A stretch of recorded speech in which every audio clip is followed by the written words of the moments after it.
Are you sick of hearing about all the accounting firm communities that are spraying up left, right, and center? Me, me too, okay? Why are there so many of these? How do I even know which one to join? Two people that I really like today that teamed up to launch a community. I want to have some of these conversations just to contextualize them and help you learn about the people behind them. And if you haven't explored accountant communities before, find one, or at least help you decide on one that may be a great fit for you. We talk about communities quite a bit here because that's kind of how my quote unquote business got started, was my accountant community. And so obviously they hold a very special place in my heart. And the reality is, like, man, we are just scratching the surface of what communities can enable for the profession as a whole. There's so few accountants living online, let alone finding like more private communities where they can collaborate in more meaningful ways. Two super cool people, Rebecca Driscoll, Mike Sylvester. Today we're having a chat about their community, what they're doing with it. Come on in, I think you like it.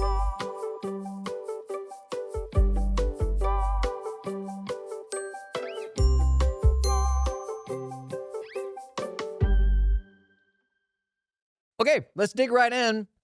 Rebecca, if anybody has not had the pleasure of meeting you yet, you want to give us like the 30-second Rebecca Driscoll intro? Sure. I'm Rebecca Driscoll. I live in Virginia, and I am a mom of two, and I just recently sold my CPA firm, actually, and I'm focusing my time on a new community that Mike and I started, and on doing one-on-one coaching with other firm owners and helping them figure out the ins and outs of the wild ride of owning an accounting firm.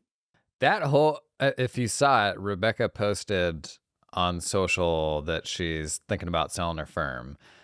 And it was like a feeding frenzy. There's like a whole podcast to do on that. And I actually like what an amazing hack that is. Like you have a little bit of audience, some connections on social media. That kind of blew my mind. I was going to pay a broker to help me. And it was like, I mean, I had like 100 letters of intent. It was crazy. Yeah. Okay, Mike, if anyone hasn't encountered your stardom online, what's the 30-second Mike Sylvester intro? I'm a CPA in Fort Wayne, Indiana. Accounting's my second career. I'm a licensed electrician. I've been to 37 countries. I've been to every continent, and I've been to every ocean but one. I like to travel. Sometimes I'm a bit grumpy. I'm a pretty straightforward guy. Licensed electrician. I think that was the biggest surprise for me from that list. I also worked in nuclear power plants. I actually have moved irradiated fuel rods with a crane before in Nebraska. They do glow. My wife will tell you, do not watch submarine movies or nuclear power movies with me ever, because I'm a perfectionist about it. When the reactor's critical, that's a good thing. I have a lot of startups at sea, and critical is good. What's one thing that people would be surprised to know about you? Like there's the Mike Sylvester, the Mike Sylvester persona online. What's the one thing people would be shocked by? Like, do you watch a stupid reality show? Or like, what's one just super anti-Mike thing that you do? Talk to my kids quite a bit. I'm an empty nester and I like it. I have a lot of friends who are from both sides of the political aisle. I don't drink much. I don't do drugs. I'm a pretty straight-laced guy. These all feel straight down the middle. I was looking for like Housewives of Atlanta or like something off the beaten path that would surprise us. Well, I used to tolerate my kids' shows, but I hated them. Things like Dance Moms was terrible. But, Ooh. my daughter loved it, so we watched it. I read a book during it. I really can't think of any off the wall, my God, Mike, I'm embarrassed I did this.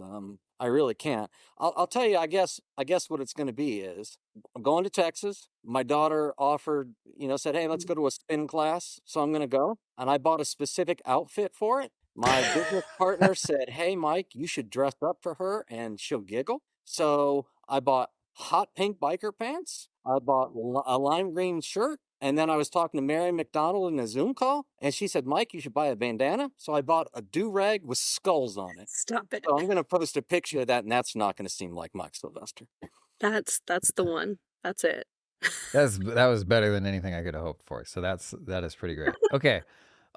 What we're actually doing here today, we're talking about communities. And when I saw that you two were launching a community, like that felt so out of left field to me. Like I don't know that you two even knew each other, but I'm curious from both of you, like, what was the origin story of that? Just as simple as why does the world need another accountant community? And like, why are you even the ones to do it, right? Like, what are you bringing to the table there that makes this like a unique spot for people to come and learn? Mike, you want to tell them how we met? Okay, so basically, I have been having, I'm all over social media on Twitter. I've probably given free advice to 150 different firms. I decided that it was really challenging to do all this one on one on the phone. Hey, here's what I would do. So I really wanted to set up something that was one to many instead of one to one. So I actually decided I was thinking about doing it, but I didn't know if there'd be enough interest. So I put up a post on Twitter, and within 24 hours, I believe 17 people reached out to me and said they'd like to partner with me on it. And I think 254 people said they'd be interested in joining. And I was pretty stunned. That's a lot of people, right? But a lot of them are people that I've helped with something. And you can only do so much help one on one. And then what's interesting is I was having a hard time deciding who I wanted to do it with. And then Brenda Cannon, schedule your tax return, said, Mike, you have to talk to Rebecca Driscoll. Rebecca Driscoll, she is the person. And I had just met Brenda for the first time a couple months before. I really liked Brenda. And I thought, I'll talk to Rebecca. And the rest is history. That's very kind. Aw. I think most people have that reaction to Rebecca. Rebecca, Aw. why was this good for you? And like, why is this something that was interesting to you? Well, Jason, you are the one who gave me an opportunity to try helping other accounting firm owners in a more like formalized way. And I'm like, man, I really like this. And I kept talking to Brenda because of in Realize we were matched in a mastermind and became close friends after that. And I kept thinking, like, how do I do this? How do I make this a thing? Like this, when I get off of a call helping another firm owner, I feel energized. When I get off a call with a client, I feel like drained. Like I want to keep having this feeling. It feels so good. Like I love this. And I just couldn't get anything off the ground running myself. Like I just didn't want to do it alone, which I'm like really good at doing things alone. So it's like very bizarre that I just didn't want to do it alone. And then there was like a post and Brenda tagged me in it and said, "Oh, talk to Mike or whatever." And I thought like, yeah, maybe I just need a partner. Maybe it's okay to do something with someone. Maybe, maybe I don't always have to do everything myself. And so that was kind of and the only way Mike and I knew each other before was he helped me with a tax question like a year before that. And I was one of those people he got on the phone with for free and helped with something. So that was kind of funny. But yeah, so then we had a series of like not 4 hour, but like 2 hour Zoom calls, like late at night, just talking after the kids were asleep about how do you want to help people? How do I want to help people? And how can coaching be incorporated in this? And how, what kind of things have people been asking for help with? And how do we make it collaborative so that it feels like we're really giving the people what they want and need? And it just kind of evolved from there over a couple months. Wow. So you guys didn't know each other at all before that. No. And I can kind of see Mike like being so Rebecca, for context, has like done coaching in my community, and that's something I know had been wanting to explore further. And Mike's is kind of the yin to that yang, where he's got like the online following also, and kind of his own, and so like combining the best of both of those totally makes sense. It's funny the willingness of people to just hop on calls with internet strangers. Like if you had to explain this to someone who doesn't hang out in the online places that we do, like they would think that that was, you'd need to be Yes. concerned or something. Yes. Like But my husband. He's like, what are you doing? Who is Mike? Are you always on the phone with Mike? Like, don't worry about it. He's a CPA. It's fine. I have 3 one-on-one coaching calls from firm owners that I don't know in just the next 10 days. yeah, But what's interesting is what Rebecca coaches on is completely different than what I do. And most of the people who reach out to me, it's like, Mike, should I buy this firm? Mike, this firm's really old. Do you think I can fix it? Mike, should I switch accounting firms? I have one coming up. Hey, my firm got bought out by PE. I have this offer from this other company. How would you weigh the two against each other, and which one would you do? Because I've done a fair amount of consulting over the years on people buying CPA firms, so I've looked at a lot of numbers. And man, I've probably done that with 75 people in the last. That's been half of what people have talked to me about is where to go. So how do you bottle all that up into like a one-to-many version that works? Because obviously that is inherently different than hopping on a call with somebody, right? So in terms of formats, like of the ways that you deliver that, what have you settled into so far? We started with just sending out a survey to anybody who was willing to fill it out of like, what topics would you want us to be supporting you with in a community? And then we kind of looked for trends and made spaces for each of those topics so that there would be like a home for conversation about those things. And then we went in and populated all of those spaces with, as you know, as many initial resources and ideas and thoughts that we had to kind of get the ball rolling. And then we are both adding our own templates and resources and things that we've found that have helped us on our journeys to these different spaces. So that's kind of one piece of it, is just like places to have conversation about different topics. And then the other thing is events.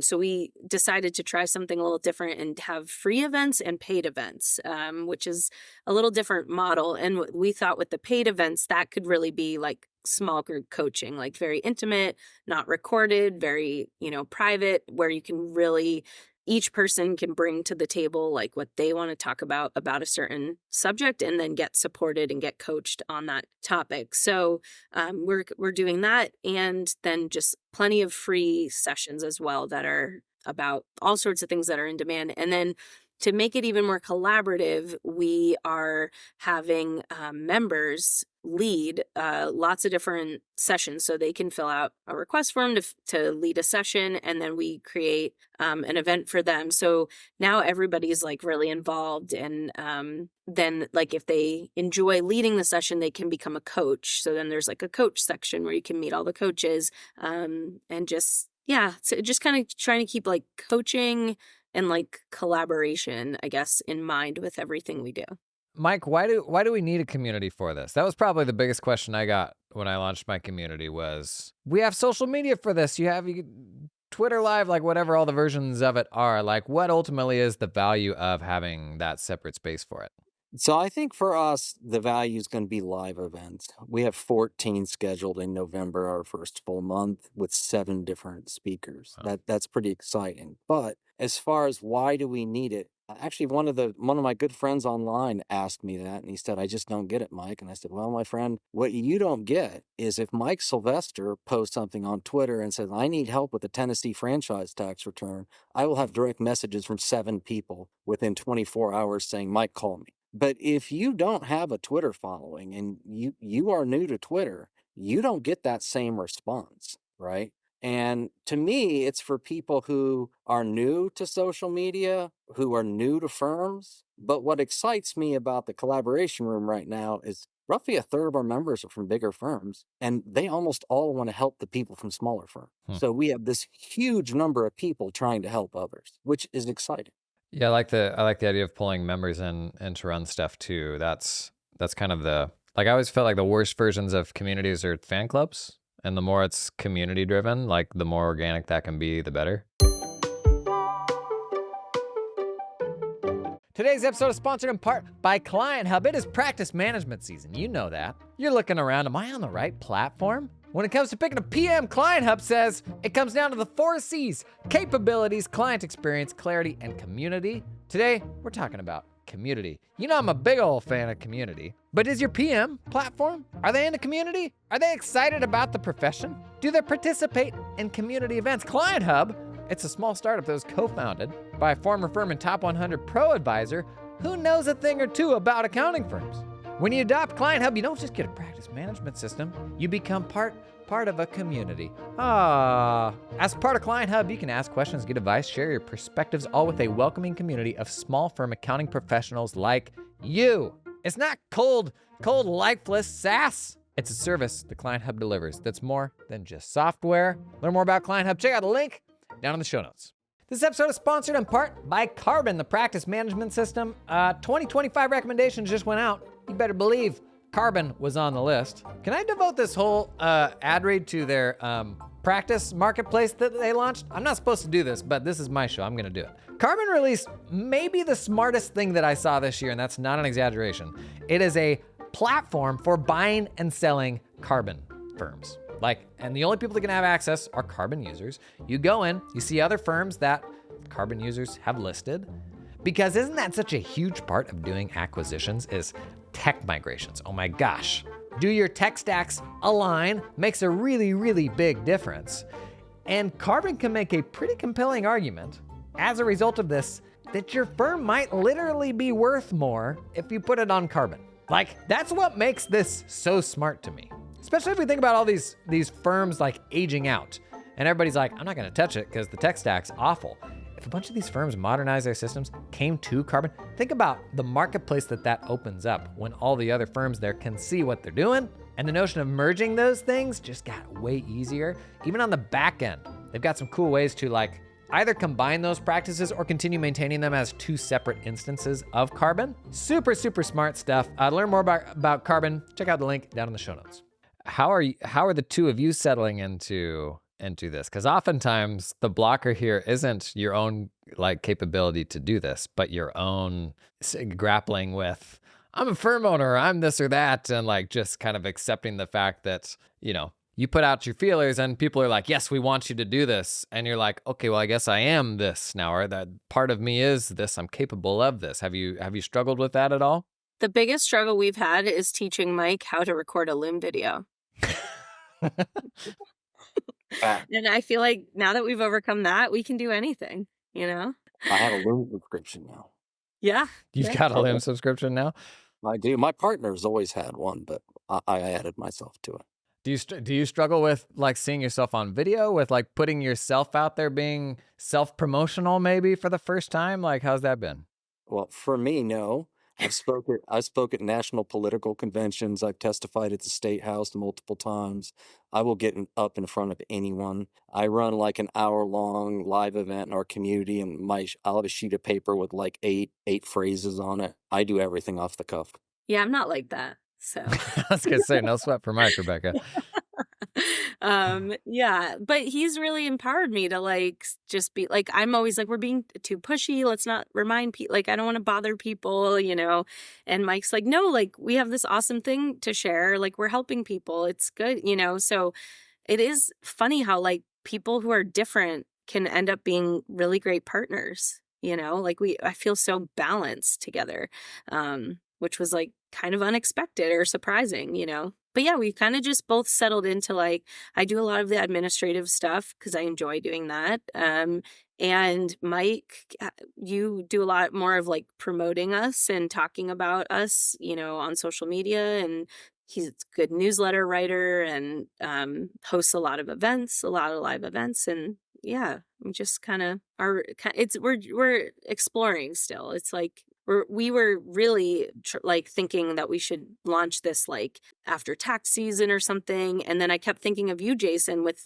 your thing about what's the lowest lift version, right? It's okay to just try something and just let it evolve. And it doesn't, and I try to tell firm owners that too, that you don't have to have it all figured out today. It's okay to just, pick somewhere to start and just start, Yeah, how far out ahead are you thinking? Are you thinking kind of here's the arc of what we'll do during busy season, around your end? Are you kind of just thinking through programming a month at a time for what's top of mind in that season? We've got events scheduled out to February right now. I think our next big push is going to be CPE, and that's a 2025 thing. We've got to get our application finished. It's started. We're going to get certified to teach CPE. I used to teach CPE for Sergeant McCoy traveling around the country. That also kind of helped me not being afraid to speak, because I would fly around the country and talk to 30 strangers. And I would never do this again, by the way, but I would do 16 hours. I'd do 4-hour sessions on topics I didn't write. And that's a very different animal, right? Because you're using somebody else's material. But that got over any shyness that I have, doing that for a while. I'm more looking forward to doing an hour at a time. And I guess like there's always like been a misconception like for at least for CPAs like like oh it has to be like super technical like what you're learning for CPE, but then you go to conferences or you go to like I'm in the like the AI CPA. I was in this like small group where we'd meet in person twice a year, and it was like, well, wait, we're getting CPE just to like work on things that we naturally like need to work on in our firms anyways or want to.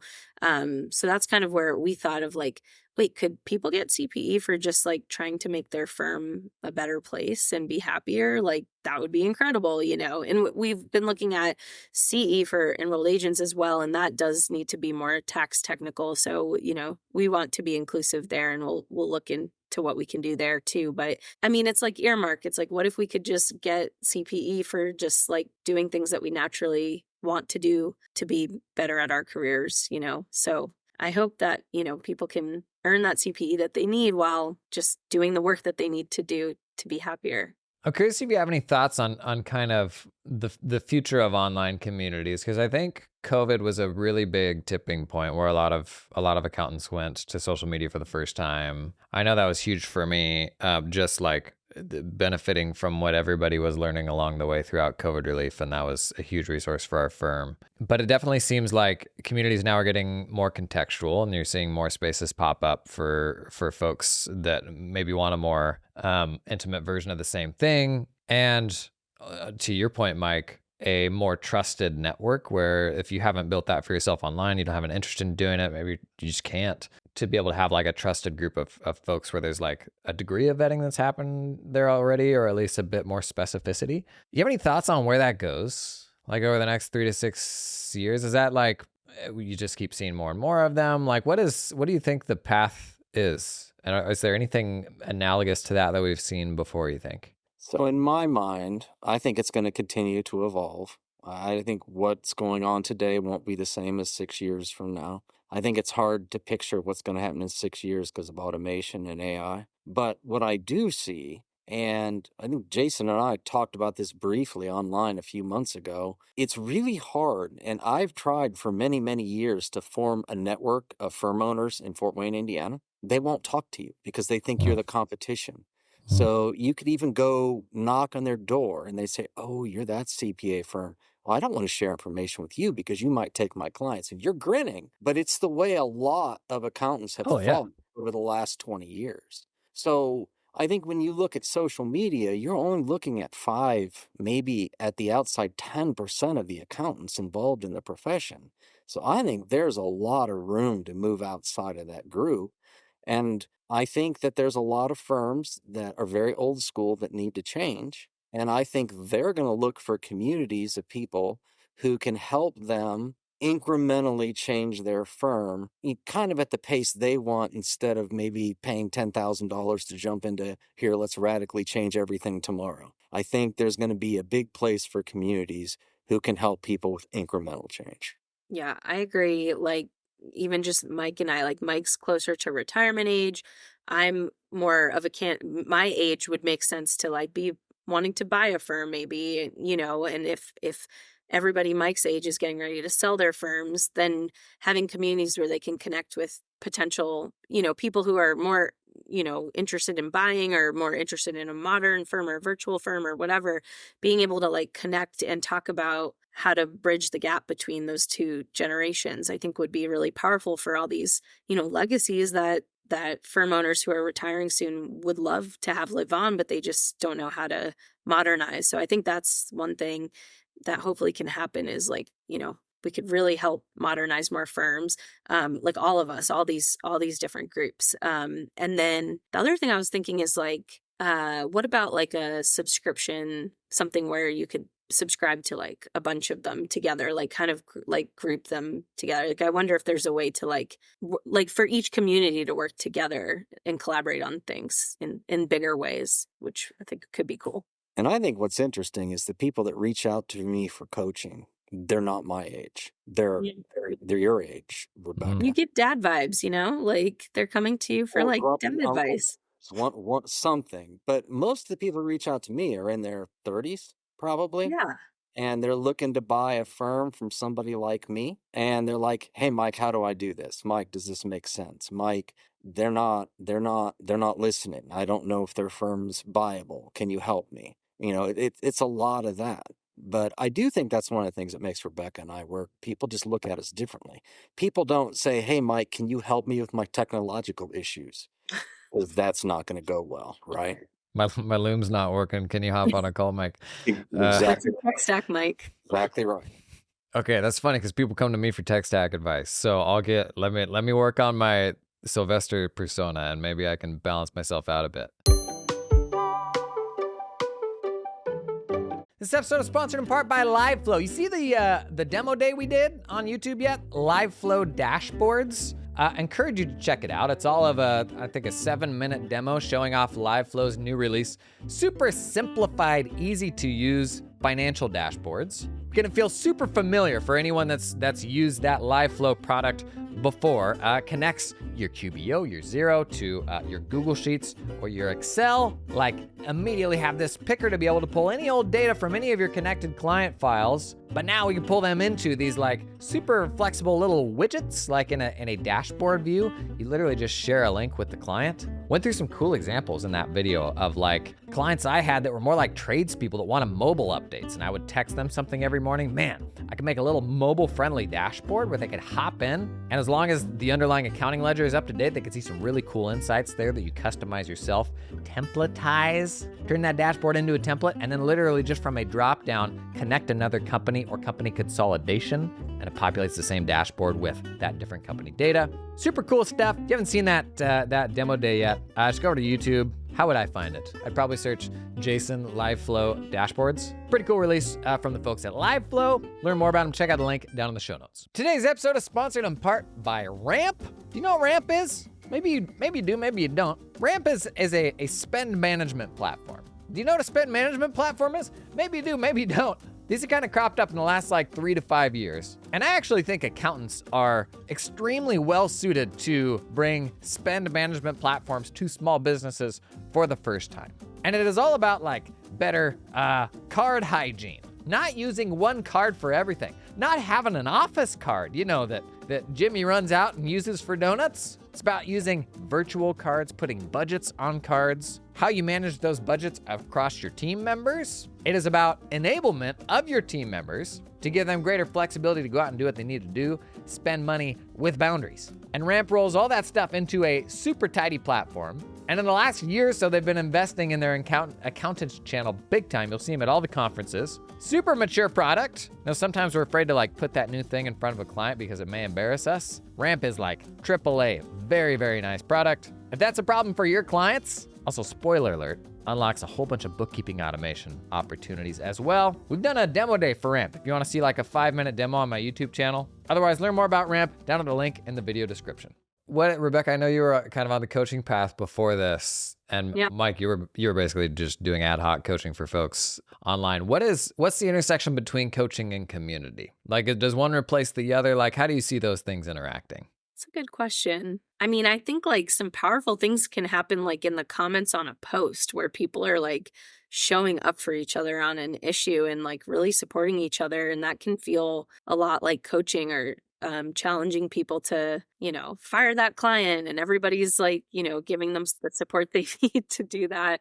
So I think it just opens the door for like coaching to happen anywhere with anyone, with any number of people. I definitely have clients who like are just like, no, like I'm going through a thing and I need like one person to talk to about that thing for a while before I figure it out, but then I feel like I can like draw upon the community of like all the experiences that I learn in communities to be able to support that person. Like, oh, I once, so I think being exposed to other people can help you along the way in your path when you might run into, something that you need to sort out.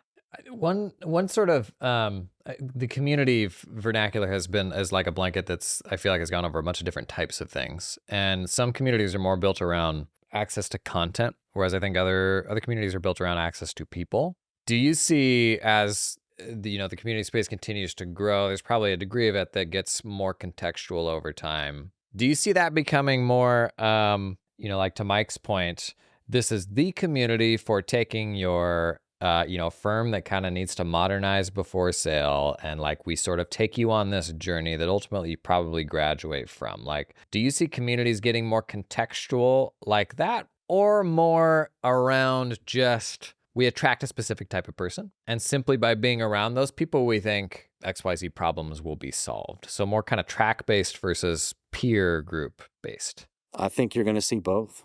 I don't think that everybody's going to follow one mold. I think you'll see some that go for content, some that go for people, some that specialize, some that, your idea of, hey, I want to slowly modernize my firm so I can sell it. Boy, that's been a lot of the coaching that I've done as well, believe it or not. Now they'll ask me, and I won't tell them what to use for technology, but I'll talk to them about how much they spend, what they need to do, what they need to be able to accomplish, maybe not by telling them the specific program, if you know what I mean. Hey, you can't have paper. They don't like that. You got to have remote employees.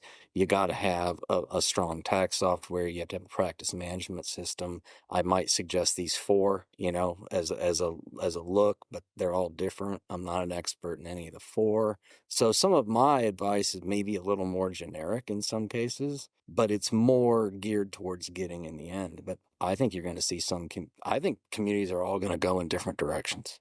I think it'd be cool if like you have that like subscription, this like one big subscription that gets you, X number of communities, and maybe you have like some of your staff join one and like the firm owner joins another, and then you all kind of get together, and but like all together all of these different communities could like really help a firm thrive with different, either like journeys for a specific thing, like we need to add automation in, we got to do this, or just like this tax manager needs support, like they need work-life balance, with like they should join the work-life balance community where accountants learn about work-life balance, and then bring that to the team. And so I think like all together we could like really hit every angle that like an accountant could ever possibly need.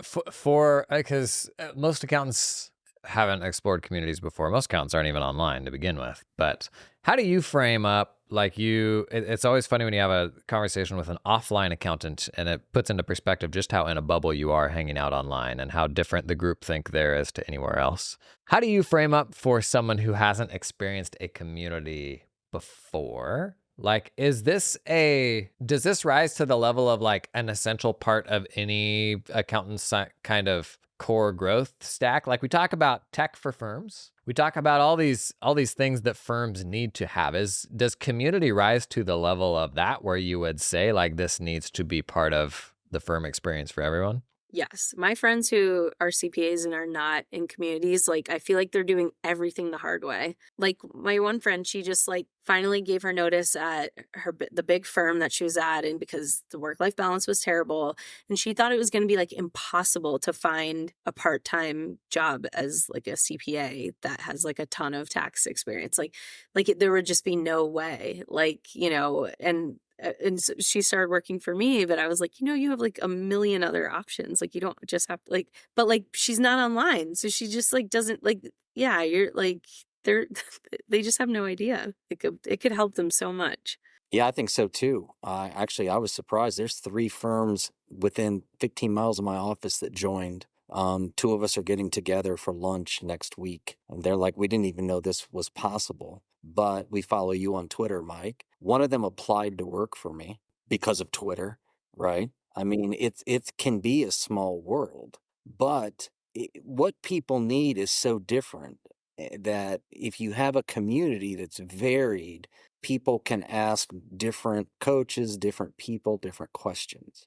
For example, people are not going to ask me what their tech stack should be. They're going to ask you guys. But I do have a coaching call Wednesday with somebody that wants me to explain 3 different types of basis to them, because they started their own firm. They're doing some pretty complicated returns, and they're a little lost on, how to handle basis. So, that's a pretty specific coaching call, right? We're talking about a technical tax topic, not should I buy a firm. But man, what different people want is all over the place. But if you have a community where you have, say, 10, 20 people who are willing to help you, And I think we're probably going to be a lot higher than that. Well, you don't have to pick Mike. You don't have to pick Rebecca. You could pick Roger, or you could pick Elizabeth, or you could pick Jessica, or any number of people, right? And I think that that's going to have a lot of value for people. I think it's like normalizing help, like getting help is cool. Like, and people want to help. Like, I think all these communities are like normalizing that it's like okay to like not just like muscle through it on your own. And it's like okay to help each other and get through it together.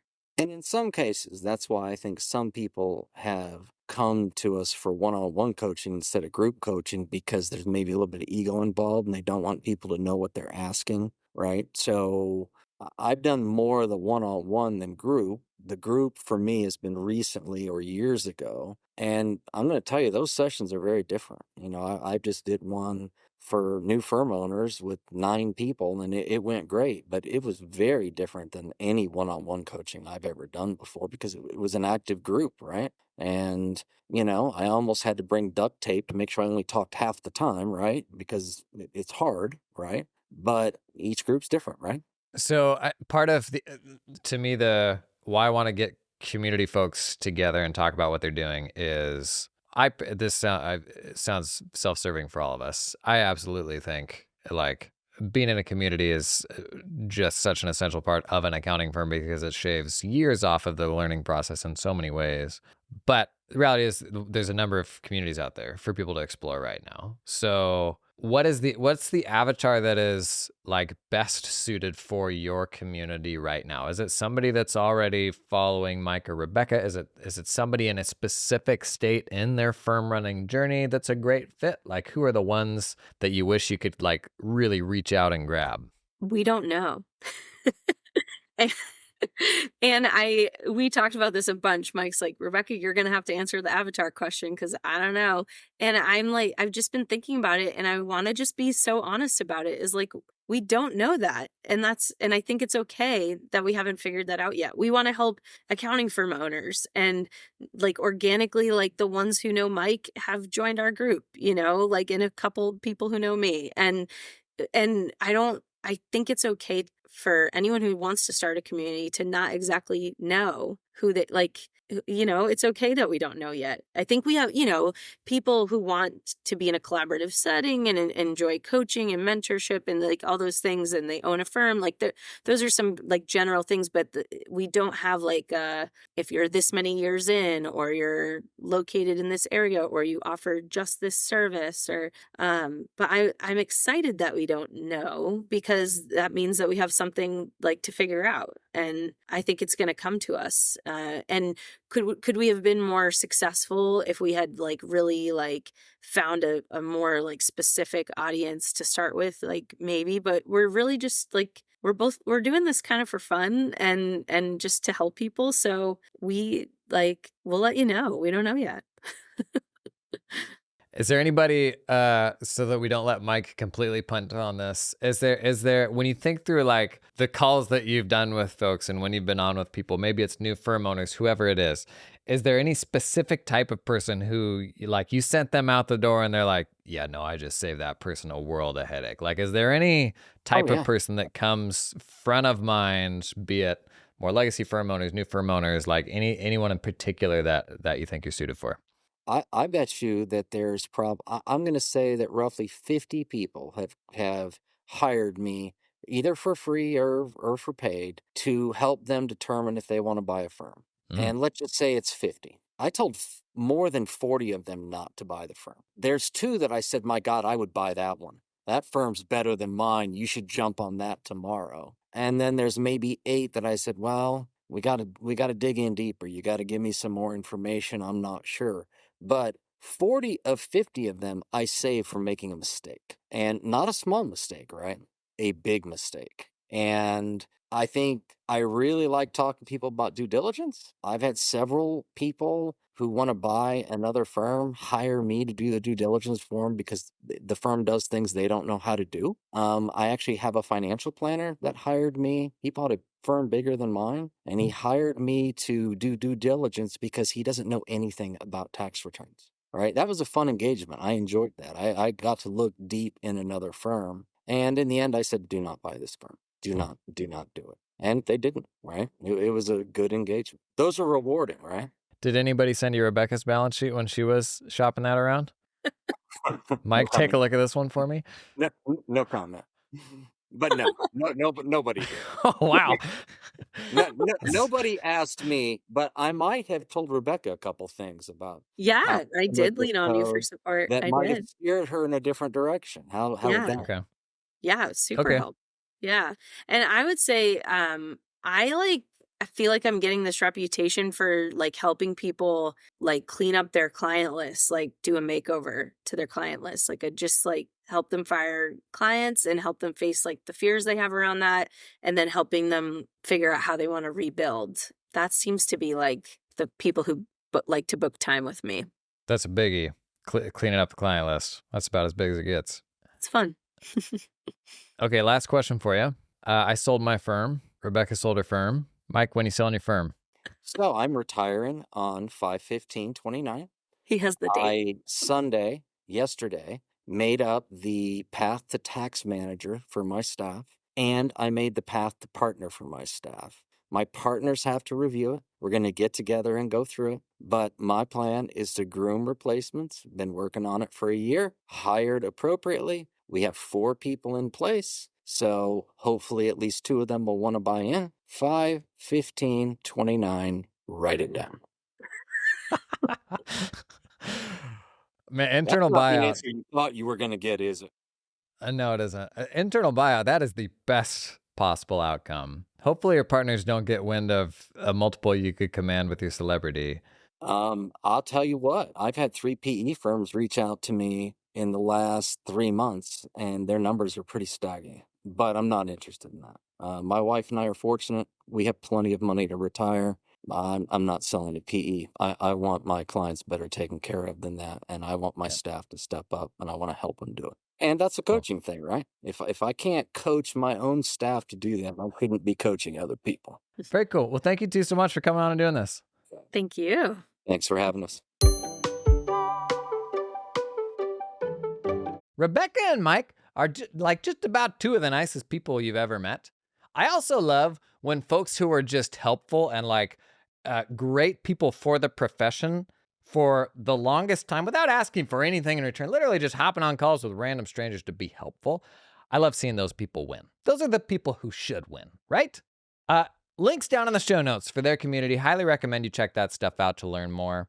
And hopefully this inspires you to look a little further into this because I can tell you for me, it was like communities were truly transformational for my firm and made all this stuff just more sustainable for me, feeling like I had some peers that understood what I was going through to make all this stuff more sustainable, to make all this stuff feel more sustainable. That's it for today. Thanks for coming and hanging.